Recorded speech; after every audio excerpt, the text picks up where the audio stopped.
हर ओम सिद्ध सद्गुरु पादाब्जं जननी जनकस्तथा तत्वोपदेशकर्तारं नत्वा भक्तिपुरस्सरं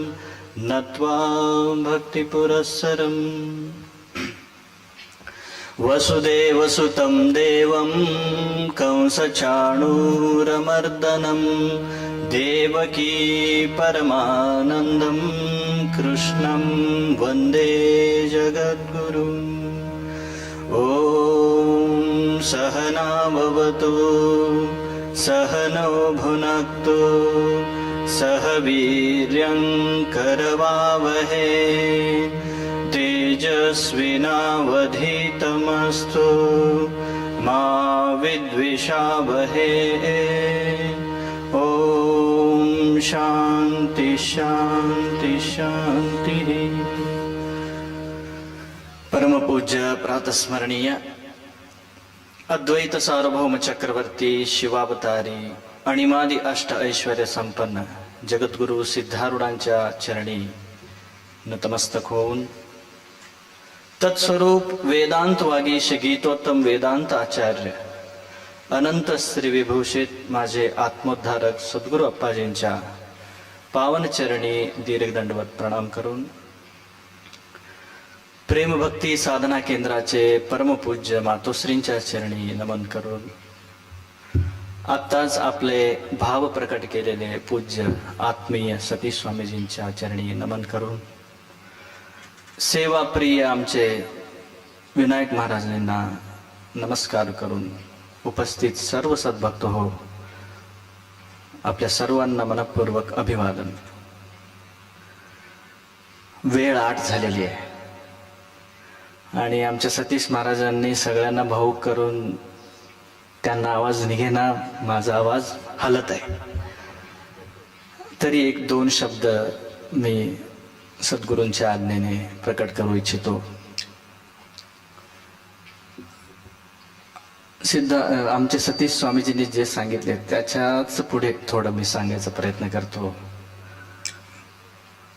सगळ्यांना माहित आहे रामायण, प्रभू श्री रामचंद्राबद्दल माहीतच आहे,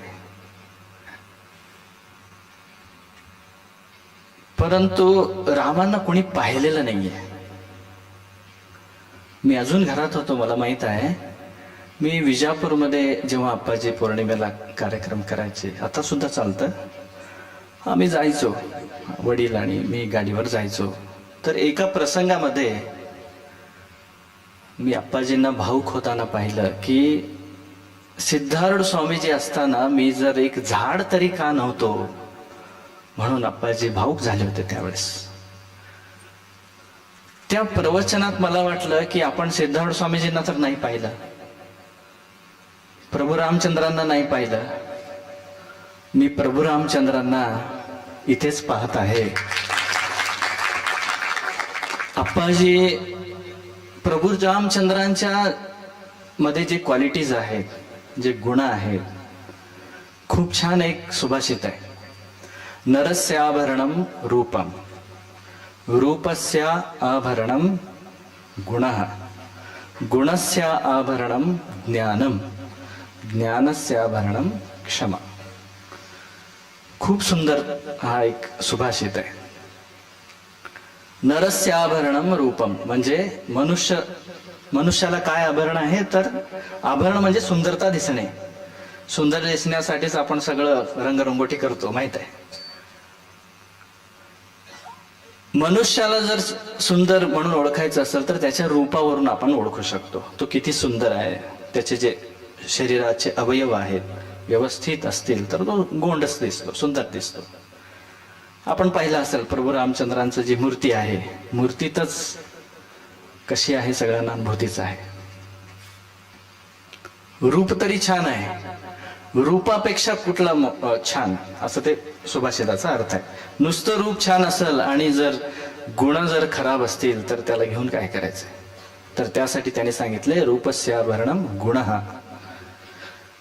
प्रभू रामचंद्रांचे गुण तरी आता सतीश स्वामीजींनी सांगितलेलेच आहे। गुणस्य आभरणम ज्ञानम, त्यांच्याकडे ज्ञान सुद्धा होतं अवतारीच होते, प्रश्नच नाही. त्यांच्याबद्दल एक खूप छान श्लोक आहे. प्रसन्नतायाम न गताभिषेकः नथा न व्यथा न ममले वनवास दुःखतः मुखांबुज श्री रघुनंदनस्य मे सदा सा मंजुलम प्रदा, असं ते श्लोक आहे. आम्हाला फक्त इथं बसलेल्याला जर थोडं सरकून बस रे म्हणलं तर काय होईल हो गती? कोण आहे तू, कोण आहे मला सांगणार म्हणतो की नाही आपण. आपली मनस्थिती एवढी छोटी आहे की छोट्या छोट्या घटनेला पण आपण खूप डिस्टर्ब होतो. परंतु उद्या राज्याभिषेक आहे, सर्व तयारी झालेली आहे आणि कळतं की तुम्हाला राज्याभिषेक होणार नाही आणि वनवासाला जायचं काहीच कारण नाहीये, चूक माझी काहीच नाहीये. कसं जर सामान्य माणूस असला असता तर काय रिॲक्ट केला असता? पण ते ज्ञानी होते म्हणूनच त्यांचं काय होतं, राज्याभिषेक आहे म्हणल्यानंतर जी स्थिती होती, जी प्रसन्नता होती, वनवासाला जायचं आहे कळाल्यानंतर सुद्धा त्या प्रसन्नतेत थोडं कण सुद्धा कमी झाला नाही, प्रसन्नच होते, ज्ञानी होते. ज्ञानस्य आभरणम क्षमा म्हणून सांगितले तिथे. क्षमा गुण पहा, खूप आश्चर्य आहे. का मर्यादा पुरुषोत्तम प्रभू रामचंद्रांना म्हणतात, वनवासातून आल्यानंतर 3 माता होते त्यांना, सुमित्रा, कौशल्या, कैकेयी, हो ना. कुणी पाठवलं होतं प्रभू रामचंद्रजींना? आपल्याला कोणी काहीतरी म्हटलं तर त्याचं जीवनभर तोंड पाहत नाही आपण. पण ज्याने एवढे वर्ष आपल्याला वनवासाला पाठवले, आल्यानंतर मला वनवासाला पाठवून माझी आई खूप दुःखी असेल म्हणून ते सुमित्राला न भेटता सरळ कैकेयीला भेटले, म्हणून मर्यादा पुरुषोत्तमला. हे प्रभू रामचंद्राबद्दल झालं. पण मी माझ्या गुरुजींना राम स्वरूपात का पाहतो, तर आम्ही खूप जवळून त्यांचं सानिध्य आम्हाला भेटलेलं आहे. आणि आप्पाजी बद्दल सांगायचं झालं तर जे प्रभू रामचंद्रांचे आपण गुण पाहतो, बहुतेक मी अतिशयोक्ती सांगत नाही, त्याच्यापेक्षा जास्त गुण माझ्या आप्पामध्ये आहेत. आमचा सुवर्णिम काळ म्हणजे आता तुम्ही सांगितलं ना कोरोना म्हणजे आमच्या साधकांचा सुवर्णिम काल. काय तर 8 महिन्यामध्ये कोणीही भक्तगण येऊ शकत नव्हते, आप्पा आणि आम्ही. आप्पाजींनी त्यांच्या जीवनातील संपूर्ण जे काही सार आहे त्यांनी आम्हाला 8 महिने आम्हाला ते पाजवलं अमर. आम्हाला त्यावेळेस वाटायचं, आप्पाजी म्हणायचे, अरे खूप अवघड आहे, खूप अवघड आहे म्हणायचे. हे मठ मंदिर, हे जनसागर, 3 सागर आहेत म्हणे. एक जलसागर आहे, एक भवसागर आहे, एक जनसागर आहे. जलसागर बोट असेल, पैसे असतील तर पार करता येईल. भवसागर सद्गुरू असतील तर ज्ञानाने पार करता येईल. पण हे जनसागर जे आहे ना, खूप अवघड आहे. आप्पा म्हणायचे, सद्गुरू आणि देवता 5 ते 10 वर्ष परीक्षा करतात म्हणे, पुढे नाही करत. एकदा स्वभाव कळाले की आरामात राहतात. पण हे बसलेत ना समोर, सकाळचे संध्याकाळी नसतात, संध्याकाळचे सकाळी नसतात, आणि मरेपर्यंत परीक्षा करतात. कुणाकडे पाहतो, काय खातो, कुठं फिरतो, फार विचित्र आहे. आप्पाजीने या सर्व गोष्टी सांगितल्या आम्हाला. आणि तेव्हा ते म्हणायचे तर आम्हाला आश्चर्य वाटायचं, का आप्पा असताना आम्हाला एवढी का चिंता, म्हणजे असं का म्हणतात असं वाटायचं तेव्हा. पण आता झालोय ना एका जबाबदारीमध्ये, मग कळत आहे. त्यांनी सांगितलेलं एक एक वाक्य तंतोतंत आहे आणि खूप परीक्षेतून जावं लागतं. त्यांची कृपा अशी आहे, त्यांच्या कृपेनं सर्व काही होणार आहे. आणि आप्पाजींना मी प्रभू रामचंद्रांपेक्षा अधिक म्हटलं तर त्याचा एकच प्रसंग आहे. आप्पाजी सांगतात आम्हाला की आमच्या जीवनामध्ये, आप्पा सांगतात, आप्पांनी त्यांच्या जीवनामध्ये त्यांच्यावर द्वेष ज्यांनी केलं त्याच्यावर त्यांनी जास्त प्रेम केले. तुम्ही पण असंच राहा, कुणासही वैर करू नका. कुठलीही मोठी गोष्ट नाही, ज्ञानापेक्षा कुठली मोठी गोष्ट नाहीये. आणि गुरुदेव असताना गुरूंच्या समोर कुठलीही गोष्ट तुच्छच आहे. मग कशाला मांडायचं? गुरूंचं वाक्य आहे, अप्पाजींनी शास्त्रात सांगितलं एकदा की शिष्याचा अधिकार कशात आहे. आप्पा सांगतात, एक उदाहरण देतात, जसं मुलीला जर मुलाला काय म्हणतात तुम्ही, लग्नासाठी ओळखतात ना, मुलाला मुलगी मुलीला मुलगा, काय पाहत असतात. मुलात पाहतात की तो श्रीमंत आहे की नाही, नोकरी आहे की नाही पाहतात, सर्व काही अगर्भ संपत्ती आहे. पण जर त्याला मुलं उत्पन्न करायचं सामर्थ्य नसेल, नपुंसक असेल, तर त्याला देऊ का मुली? नाही देणार. हे उदाहरण सांगून आप्पा सांगतात, फक्त आणि फक्त गुरूंमध्ये ज्ञान परीक्षा करावं आणि शिष्यामध्ये फक्त त्याग परीक्षा करावं असं सांगून आप्पाजी त्या दिवशी सांगितले की शिष्याचा गुरूंच्या संपत्तीवर, आश्रमावर, कशाही गोष्टीवर अधिकार नाही.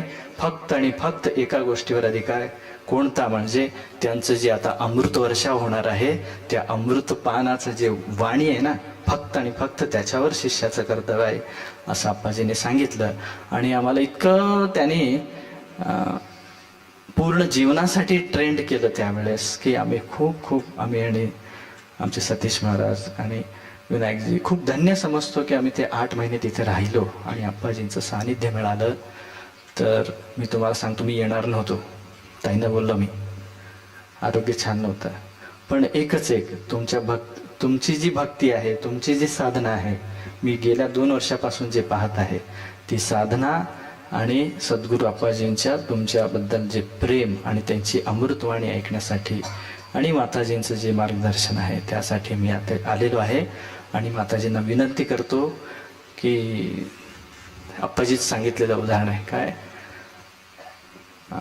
म्हशींना पाण्यात सोडू नये का, पाण्यात गेले की म्हशी येत नाहीत म्हणे बाहेर. आणि बायकांना साडीच्या दुकानात सोडू नये म्हणे, बाहेर येत नाहीत म्हणे. आणि आम्ही वक्ते म्हणजे अर्धवट ज्ञानी, माईक चालू झालं की सोडत नाही. तर त्यासाठी माताजींना विनंती आहे की सर्वांना अवकाश मिळावं, सगळ्यांना प्रवचनाचा अवकाश मिळावं.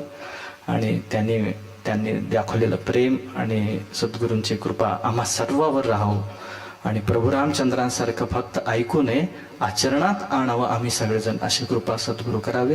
हरिओम तत्सत. हरिओम तत्सत.